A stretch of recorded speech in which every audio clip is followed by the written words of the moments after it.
Hello, friends. Happy Wednesday. If you're joining me on the replay, happy replay day to you as well. We're live and I'm excited to welcome you to today's live Level Up conversation. Welcome to Level Up with Winnie Sun. Market update.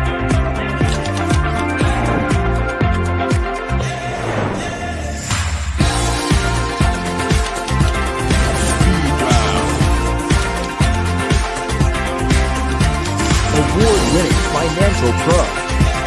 Get ready. I present to you Level Up with Winnie Sun.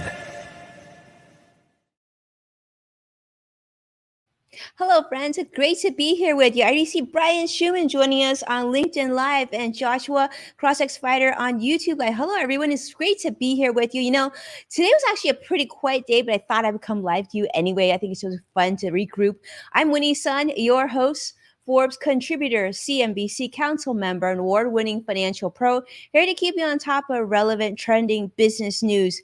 But what makes the show fun and makes it special for me is that you're a part of today's discussion. So I'm going to be monitoring your comments, and thank you so much. We're going to be sharing your feedback throughout the show. But let's start with how the market closed today. As I mentioned earlier, it was actually a pretty quiet day in the market.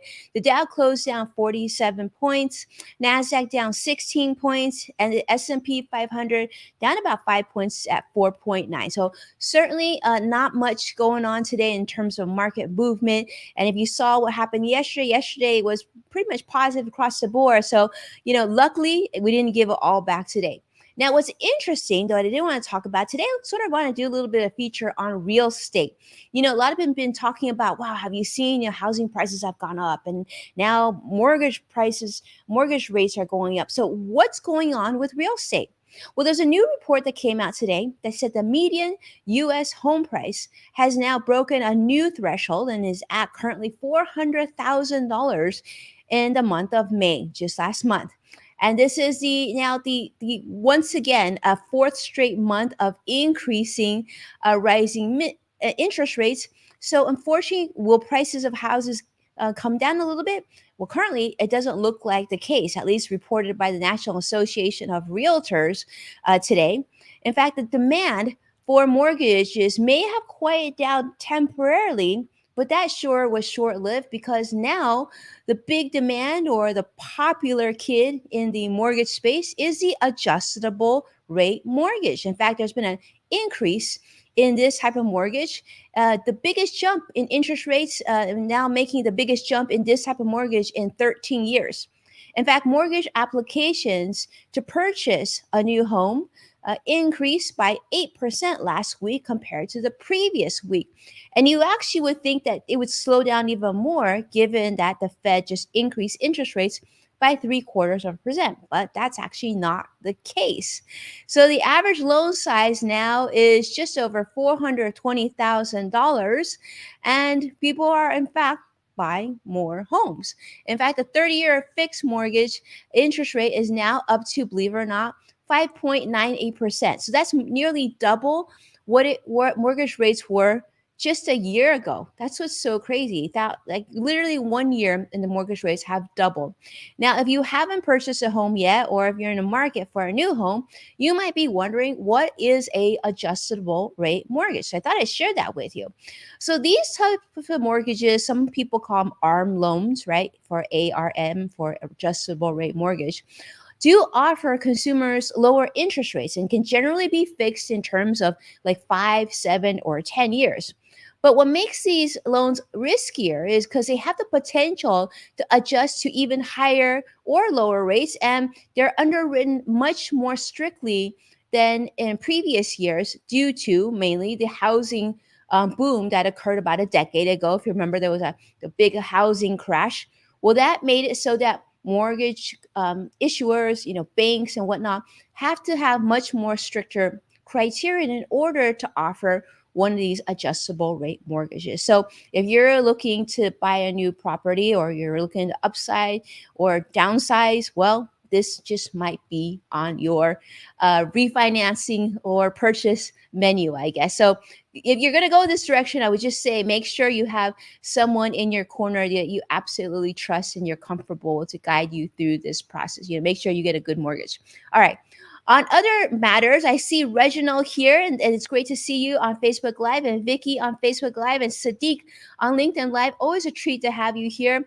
Now, this next topic is one that I think you've been following, I've been following. We've talked about it on this show several times. We talked it on a loop as well. And this is, where is Elon Musk on the Twitter deal? You must be wondering this as well, because I feel like every day it's something new. And I feel like Elon Musk has now become sort of the it kid of business news. It seems like he's always talking about whether it be Tesla or SpaceX or who he's going to vote for president in 2024. And of course, what's going on with Twitter. He seems to be everywhere. Well, I just want to tell you, this is where we're standing on the Twitter deal. Now, Elon has said, he's got three things that he just needs to be straightened and cleared up before he's ready to proceed with this $44 billion Twitter acquisition.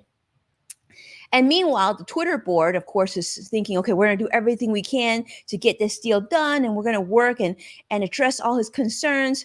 And they've even filed a preliminary proxy statement urging stakeholders to approve Elon's Twitter deal. So we'll see how this goes.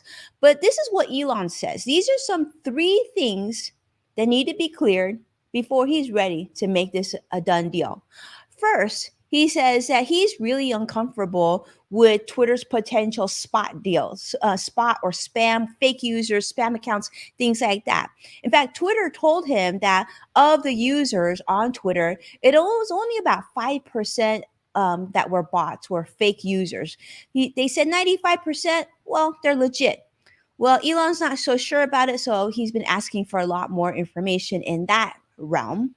And then, of course, the second question is if the debt portion of the round will come together, and then if shareholders will vote in favor of this deal. Because remember, it's not just the board and Elon that have to come together and make this a deal.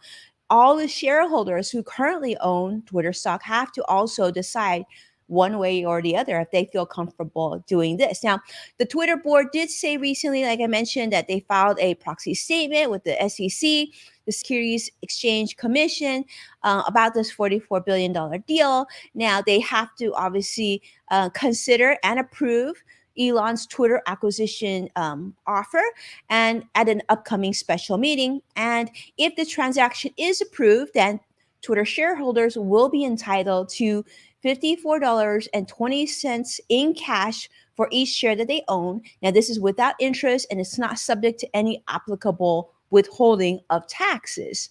So we'll see.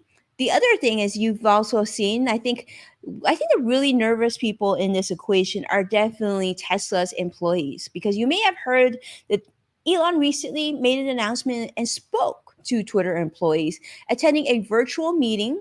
Interesting, it's virtual. It was a virtual meeting. Well, because Twitter employees have been virtual for all this time and they've had the opportunity to stay virtual.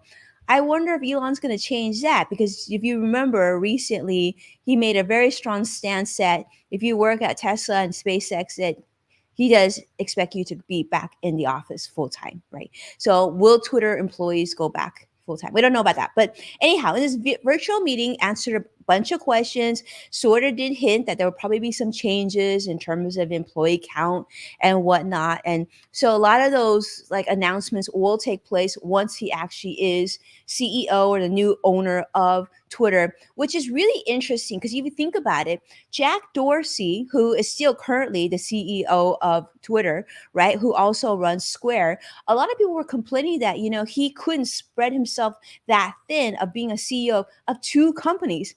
Now, if Elon takes over Twitter and becomes CEO of Twitter, he will now be CEO of 1, 2, 3 companies, right?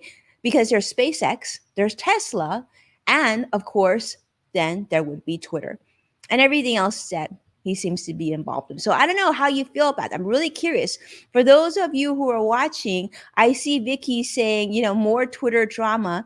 And you're right. I think I think it is on drama. And actually, Sadiq is saying I have the biggest Elon news. Well, if you have the biggest news, definitely let us know. We love to hear, Sadiq. It's always interesting to hear from all of you.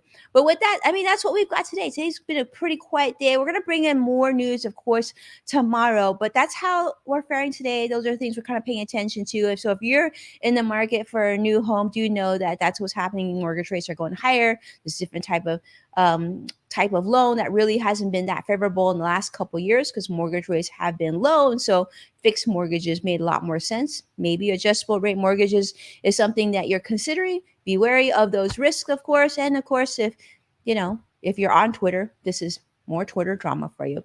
But with that, thank you so much, my friends, for being here and watching, supporting our program. Take a moment to share this show, and of course, reminder, we'll share full episodes of Level Up with Winnie Sun on NASDAQ, KBCW, Amazon Fire, Roku, and so many other platforms. And we're excited, of course, to have you check out Yes Factor as the brand new podcast as well. And with that, I look forward to seeing you tomorrow. Take care now.